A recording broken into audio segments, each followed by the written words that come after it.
Patriarcas e Profetas. Capítulo 56. Eli e seus filhos. Este capítulo é baseado em 1 Samuel 2, versos 12 a 36. Eli era sacerdote e juiz em Israel. Ocupava as posições mais elevadas e de maior responsabilidade que havia entre o povo de Deus. Como homem divinamente escolhido para os sagrados deveres do sacerdócio, e posto no país como a autoridade judiciária mais elevada, era ele olhado como um exemplo, e exercia grande influência sobre as tribos de Israel. Mas, embora tivesse sido designado para governar o povo, não governava a sua própria casa. Eli era um pai transigente. Amando a paz e a comodidade, não exercia a sua autoridade para corrigir os maus hábitos e paixões de seus filhos. Em vez de contender com eles ou castigá-los, submetia-se à sua vontade e os deixava seguir seu próprio caminho.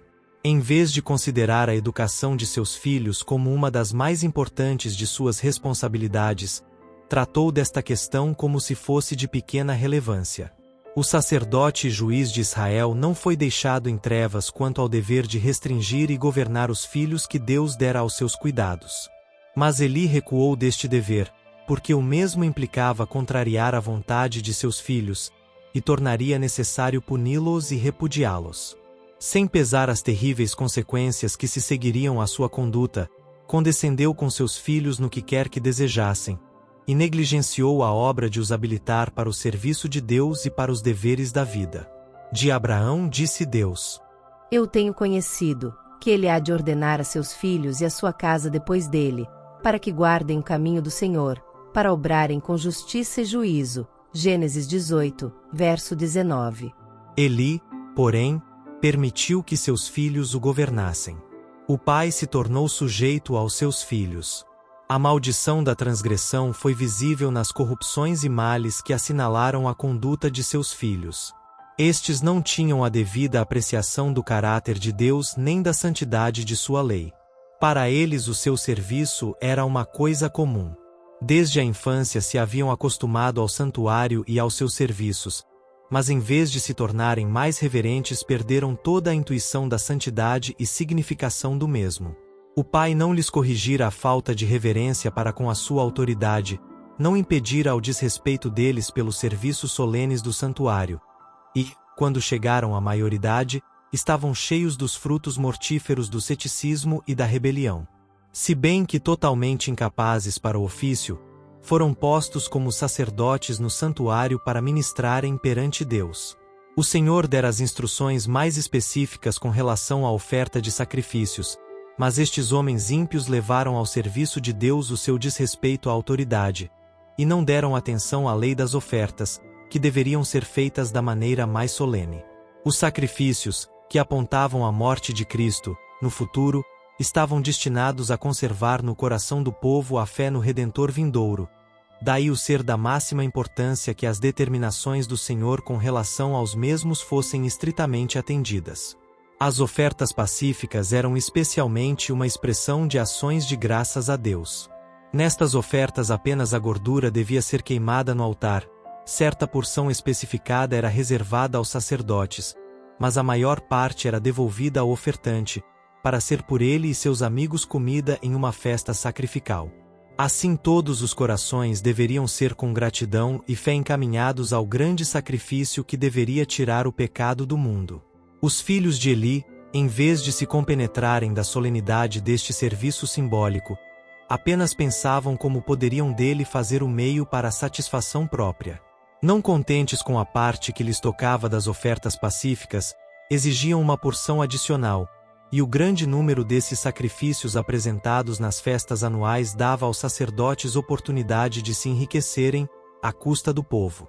Não somente reclamavam mais daquilo a que tinham direito, mas recusavam-se mesmo a esperar até que a gordura estivesse queimada como oferta a Deus. Persistiam em reclamar qualquer porção que lhes agradasse, e, sendo-lhes negada, ameaçavam tomá-la pela violência. A irreverência por parte dos sacerdotes logo despojou o serviço de sua significação santa e solene, e o povo desprezava a oferta do Senhor. 1 Samuel 2, versos 12 a 36. O grande sacrifício antitípico para o qual deveriam olhar em antecipação, não mais era reconhecido. Era pois muito grande o pecado destes mancebos perante o Senhor. Esses sacerdotes infiéis também transgrediam a lei de Deus e desonravam o ofício sagrado pelas suas práticas vis e degradantes. Todavia, continuavam a poluir com sua presença o tabernáculo de Deus. Muitos dentre o povo, cheios de indignação ante o corrupto procedimento de Ófine e Finéias, deixaram de subir ao lugar designado para o culto. Assim o serviço que Deus ordenara era desprezado e negligenciado porque se achava ligado com os pecados de homens ímpios, ao mesmo tempo em que aqueles cujo coração era inclinado ao mal se tornavam audazes no pecado.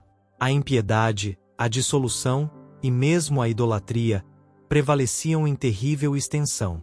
Eli tinha errado grandemente em permitir que seus filhos ministrassem no ofício santo. Desculpando a sua conduta, sob um pretexto ou outro, tornou-se cego aos seus pecados, mas chegaram afinal a um ponto em que não mais ele podia cerrar os olhos aos crimes dos filhos. O povo se queixava das suas ações violentas, e o sumo sacerdote ficou pesaroso e angustiado. Não ousou permanecer em silêncio por mais tempo. Mas seus filhos haviam crescido sem a ideia de consideração para com qualquer pessoa a não ser para consigo mesmos, e agora não se preocupavam com quem quer que fosse. Viam a mágoa do pai, mas seus duros corações não se comoviam. Ouviam-lhe as brandas admoestações, mas não se impressionavam, tampouco modificavam sua má conduta, embora advertidos das consequências de seu pecado. Se Eli houvesse tratado com justiça seus ímpios filhos, teriam sido rejeitados do ofício sacerdotal e punidos de morte. Temendo assim trazer a ignomínia e a condenação pública a seus filhos, manteve-os nos mais sagrados cargos de confiança. Permitiu também que misturassem sua corrupção com o santo serviço de Deus, e infligissem à causa da verdade um dano que os anos não poderiam apagar. Quando, porém, o juiz de Israel negligenciou sua obra, Deus tomou a questão em suas mãos. Veio um homem de Deus a Eli, e disse-lhe: Assim diz o Senhor: Não me manifestei, na verdade, à casa de teu pai, estando eles ainda no Egito, na casa de Faraó? E eu o escolhi dentre todas as tribos de Israel para sacerdote, para oferecer sobre o meu altar, para acender o incenso, e para trazer o éfode perante mim, e dei à casa de teu pai todas as ofertas queimadas dos filhos de Israel. Porque daí escoices contra o sacrifício e contra a minha oferta de manjares, que ordenei na minha morada, e honras a teus filhos mais do que a mim, para vos engordardes do principal de todas as ofertas do meu povo de Israel. Portanto, diz o Senhor Deus de Israel: Na verdade tinha dito eu que a tua casa e a casa de teu pai andariam diante de mim perpetuamente, porém agora diz o Senhor: longe de mim tal coisa, porque aos que me honram honrarei, porém os que me desprezam serão envelhecidos.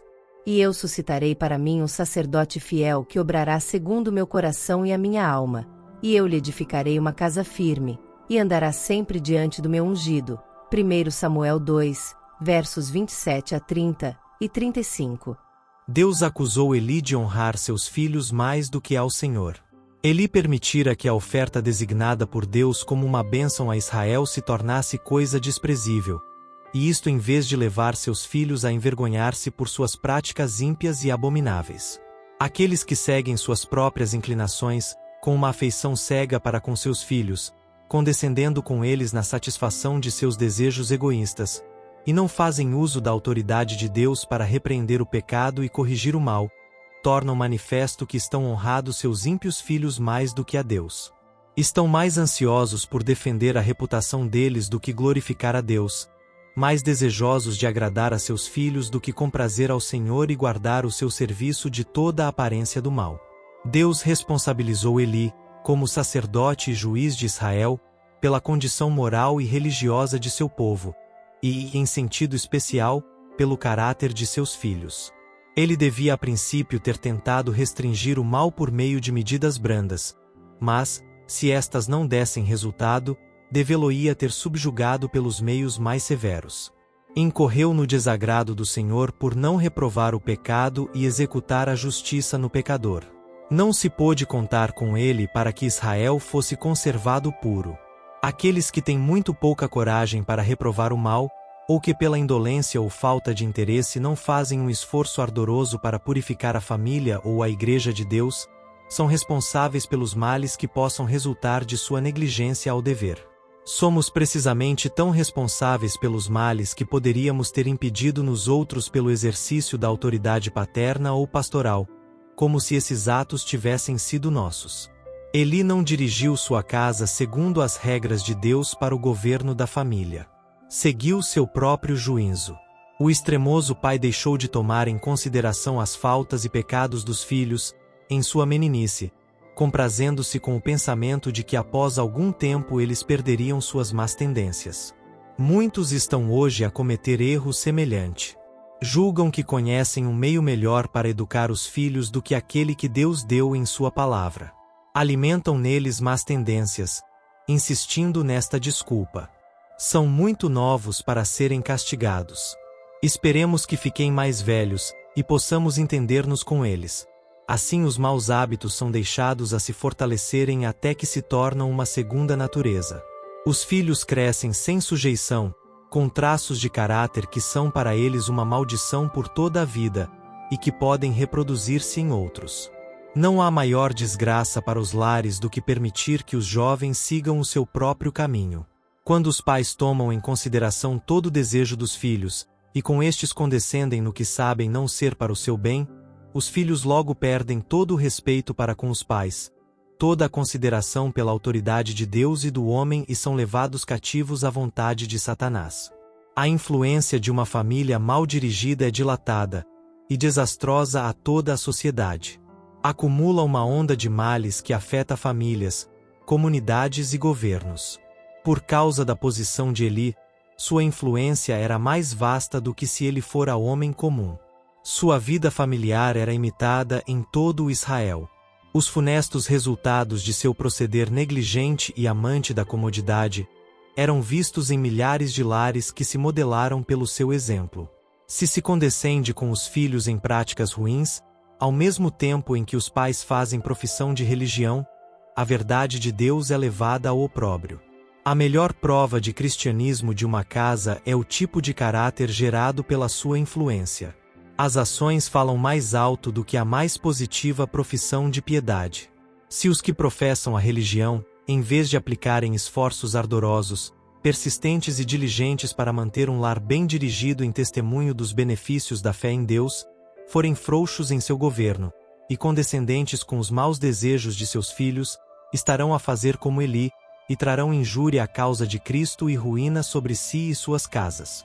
Mas, por maiores que sejam os males da infidelidade paterna sob qualquer circunstância, são eles 10 vezes maiores quando existentes nas famílias daqueles que são designados para ensinadores do povo.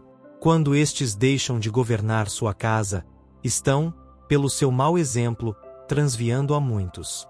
Sua culpa é tanto maior do que a dos outros quanto sua posição é de maior responsabilidade. Fora feita a promessa de que a casa de Arão andaria diante de Deus para sempre, mas esta promessa fora dada sob a condição de que se dedicassem eles à obra do santuário com singeleza de coração, e honrassem a Deus em todos os seus caminhos, não servindo ao eu, nem seguindo suas próprias inclinações perversas. Eli e seus filhos tinham sido provados, e o Senhor os encontrara inteiramente indignos da exaltada posição de sacerdotes ao seu serviço. E Deus declarou: longe de mim, 1 Samuel 2, verso 30. Ele não pôde cumprir o bem que tencionara fazer-lhes, porque deixaram de desempenhar a sua parte. O exemplo dos que administram em coisas santas deve ser de maneira que incuta no povo a reverência para com Deus, e o receio de o ofender. Quando os homens, servindo de embaixadores da parte de Cristo, 2 Coríntios 5, verso 20, para falar ao povo acerca da mensagem de misericórdia e reconciliação, enviada por Deus, fazem uso de sua vocação sagrada qual manto para encobrir a satisfação egoísta ou sensual, constituem-se eles os agentes mais eficazes de Satanás. Como Ofne e Finéias, fazem com que os homens desdenhem a oferta do Senhor. Podem prosseguir com sua má conduta, em segredo, por algum tempo, mas, quando finalmente é apresentado seu verdadeiro caráter, a fé do povo recebe um abalo de que muitas vezes resulta a destruição de sua confiança na religião. Fica na mente uma desconfiança contra todos os que professam ensinar a palavra de Deus. A mensagem do verdadeiro servo de Cristo é recebida com dúvida. Surge constantemente a pergunta: não se mostrará este homem ser como aquele que julgávamos tão santo e achamos tão corrupto? Assim a palavra de Deus perde o seu poder sobre as pessoas. Na reprovação de Eli a seus filhos acham-se palavras de uma significação solene e terrível. Palavras que todos os que ministram em coisas sagradas bem fariam em ponderar. Pecando o homem contra homem, os juízes o julgarão. Pecando, porém, o homem contra o Senhor, quem rogará por ele? 1 Samuel 2, verso 25. Houvessem seus crimes lesado unicamente seus semelhantes, e poderia o juiz ter feito a reconciliação, indicando uma pena e exigindo a devida restituição, e assim os transgressores poderiam ter sido perdoados. Ou, se não tivessem eles sido culpados de um pecado de presunção, uma oferta para o pecado poderia ter sido apresentada por eles. Mas seus pecados estavam de tal maneira entretecidos com seu ministério de, na qualidade de sacerdotes do Altíssimo, oferecerem sacrifício pelo pecado, e a obra de Deus foi de tal maneira profanada e desonrada perante o povo, que nenhuma expiação por eles poderia ser aceita. Seu próprio pai, embora fosse sumo sacerdote, não ousou interceder em favor deles, não os podia defender da ira de um Deus santo. De todos os pecadores, são os mais culpados os que lançam o desdém aos meios que o céu proveu para a redenção do homem. Pecadores estes que de novo crucificam o Filho de Deus, e o expõem ao vitupério, Hebreus 6, verso 6.